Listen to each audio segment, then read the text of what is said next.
Buong screen talaga sakop ng tempered glass na to. Ganda no? Parang salamin na oh. Nabibitin talaga ako sa mga ganitong tempered glass. Tingnan mo, parang bitin siya, di ba? Ayan, hindi sakop yung buong screen niya. Ayan, so makikita mo dito, sobra pa yung screen, no? Kulang na kulang tong tempered glass na to. So meron ng bago ngayon si Wisken na sakop na yung buong screen mo. So tanggalin na natin tong lumang tempered glass natin, no? Papakita ko sa inyo gaano kadali maglagay ng tempered glass. Ito na yung installer natin. Ipapatong lang natin yung phone dito, no? So, yan. Saktong-sakto yan. Depende sa unit mo, no? So, hindi mo na kailangan pumunta sa mga mall para magpakabit ng tempered glass. Kaya mo na kahit nasa bahay ka lang and makaka-order ka online. Yan. So, gagawin natin is hihilahin lang natin tong film niya. Yan. Meron siya dito sa ilalim na pang flat. Ito, pang flat. Pupush mo lang siya ng ganyan, no? Yan. Oh, makikita mo.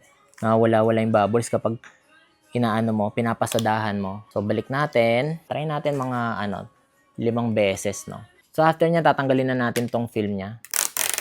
Yun. So, may mga natira pang bubbles dyan. And, iaano pa natin to. Gamitan pa natin ito. And then, guys, tingnan nyo.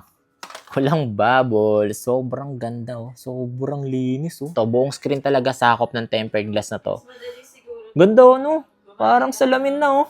I-on natin, no? Kita mo naman. Wala na yung katulad kanina na parang nagre-rainbow dito. Full screen na yan. So, sakop na talaga yung screen, hindi na siya bitin. And guys, sobrang pulido, sobrang ganda ng pagkakalapat niya. Sobrang daling i-install. And anti-fingerprint na din yan, guys. Lalo na yung mga pawisin yung kamay dyan, laging nag-fingerprint. Ayan, oh. Kung gusto nyo rin ng ganito kaganda na tempered glass, ilalagay ko yung link kung saan nyo mabibili itong mismong tempered glass na to dito dyan sa baba. Yan, goods na goods talaga to.